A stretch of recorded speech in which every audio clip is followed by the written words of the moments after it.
Guys, so I wanted to talk about Donald Trump because we all know who he is and we all know he said some pretty outrageous lies even before he was president. It made me wonder why people will continue to support or believe in someone that they know has lied. So I think that question will be really relevant to anyone because understanding how lies work in the modern age will allow us to better interrogate what we hear in the media and help us become better citizens. To find the answer, I'm not going to focus on Trump's policies, but rather look at the war he's waged on the truth and the media. So let's talk about what it actually means to say someone lied. On the screen, there are 4 categories of lies.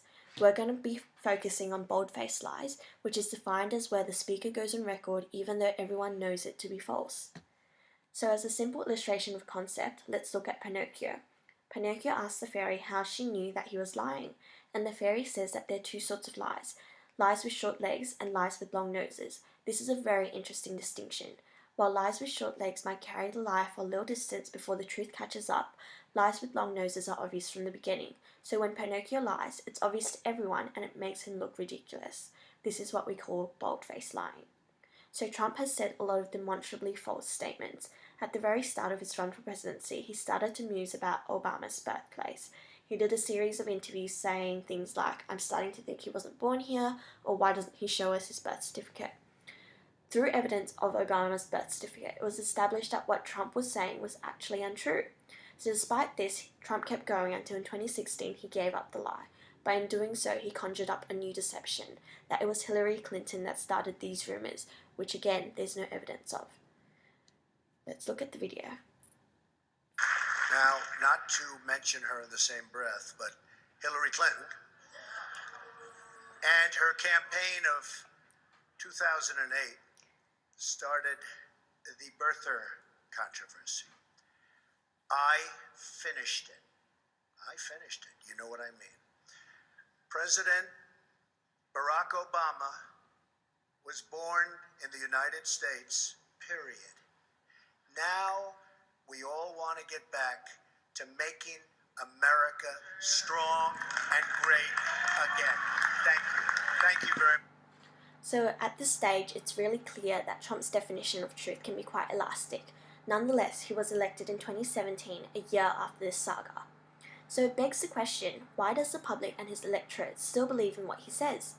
Let's look at this link, where it shows every demonstrable falsehood that he has said during his presidency.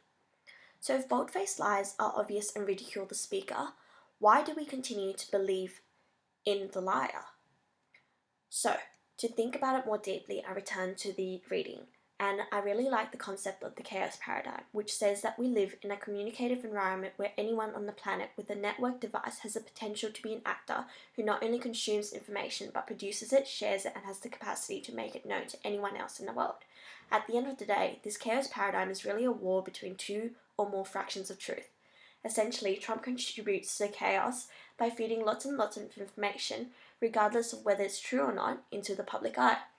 Then he further discredits the fraction of truth that he doesn't agree with. So while he's not the first president to lie, maybe the difference is that his lies are flagrant and he creates an atmosphere where truth and reportage becomes questionable. His consistent lying is slowly destroying the sense by which we categorize lies and truth. Disseminating the idea of fake news muddles the very idea of what we believe to be true. So coming back to why this discussion is important, we can see that by challenging the authority of journalism, which purports to tell the truth, Trump is limiting the power of the Fourth Estate and its contribution to democracy. So the conclusion I've come to as to why we continue to believe people we know are bold-faced lying is that the chaos paradigm has removed the one authoritative voice and exacerbated the belief in personal views. So if we believe that everyone is lying, the press, President Trump, the internet, then we will tend to gravitate towards information that reaffirms our existing beliefs. Hence, lies are successful when there's an audience that's willing to believe in them. I want to note that my answer is only one aspect of a very complicated discussion about truth and lies. There are also many other explanations. It could be that some bold-faced lies simply are very good public speakers who know how to influence people, or it might be that we believe in a false version of reality because it's the only version we have access to. For example, if we can't access classified information about foreign and defense policies, why wouldn't we continue to believe in someone who claims to be an expert in it?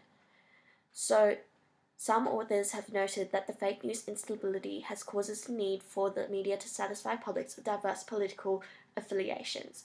It's really highlighted how in the cultural debate about truth and lies, Trump's position is similar in a lot of ways to the press position. Both sides value journalistic objectivity, balance, fairness, and what's actually in dispute is the content that's being classified as truth. So I hope that being aware of these concepts will help you understand that within the chaos paradigm, bold-faced lies, despite being obvious, can still have a lot of power over society's notion of truth.